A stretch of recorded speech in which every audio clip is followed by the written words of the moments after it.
సంతోషంగా ఉంది, ఇంకో పక్క బాధగా ఉంది.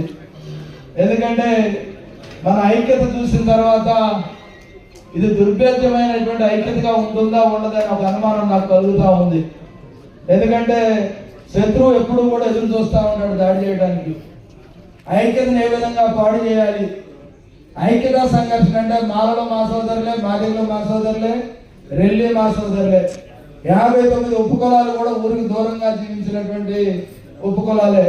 ఇలాంటి వాళ్ళు ఎవరి ముందు అని కాదు, ఊరు బయటికి వెళ్ళడానికి ఎవరి ముందని మనం పోటీ పడతా ఉన్నాం.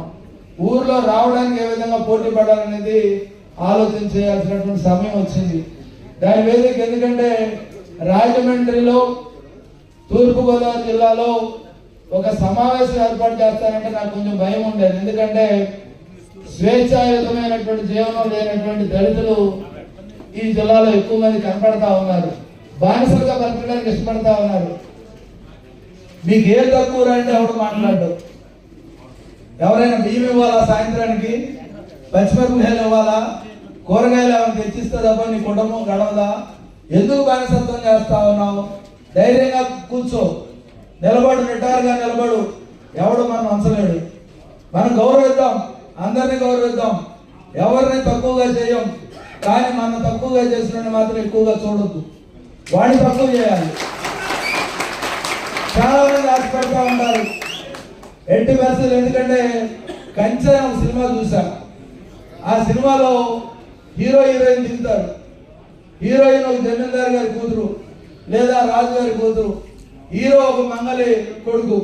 కానీ ఆయన పరిచయం చేయడానికి తండ్రి అతను రిసీవ్ చేసుకోవడానికి వస్తే అవతల జమీందారు అంటాడు, యారా రేపు వచ్చి గడ్డం చేయాలి అంటే కులం పేరు చెప్పడం. అక్కడ గడ్డం చేయమంటే వాడు ఆటోమేటిక్గా తక్కువ కులం వాడు చెప్పడానికి ఆ కంచాల సినిమా మీరు కూడా చూడండి.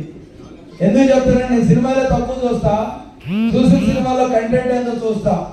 అంటే ఈరోజు మన కులాన్ని ఏ విధంగా తక్కువ చేస్తా ఉన్నారు? మనం విద్యలో తక్కువగా ఉన్నామా, వ్యాపారాల్లో తక్కువగా ఉన్నామా, దేనిలో తక్కువగా ఉన్నామంటే దేనిలో తక్కువగా లేదు. కానీ ఈరోజు చాలా సంతోషంగా ఉంది. ఎందుకంటే దిగులుగా ఉంది, తర్వాత సంతోషంగా ఉంది. ఆ సంతోషం ఏంటంటే నేను అనేక సమావేశాలు చూసా. ఇంత క్రమశిక్షణగా ఎవరో వెళ్లకుండా కూర్చున్న సమావేశం ఇదే. ఎందుకంటే నేను ఆంధ్రప్రదేశ్ టీచర్స్ ఫెడరేషన్ లో పనిచేశా, టీచర్స్ యూనియన్ లో 10 ఏళ్ళు జిల్లా ప్రెసిడెంట్ గా పనిచేశా. పెద్ద పెద్ద సమావేశాలు పనిచేస్తాం. వెళ్లే వాళ్ళు ఎంత ఉంటారు, వచ్చేవాళ్ళు వస్తూ ఉంటారు. అదేవిధంగా జిల్లా అధ్యక్షుడికి ఇక్కడ కూడా 5 సంవత్సరాలు పనిచేశారు తెలుగుదేశం పార్టీకి. ఇక్కడ కూడా ఇంత క్రమశిక్షణగా, ఎందుకంటే మా వాళ్ళు కాబట్టి కూర్చున్నారు, సంతోషపడతా ఉన్నా.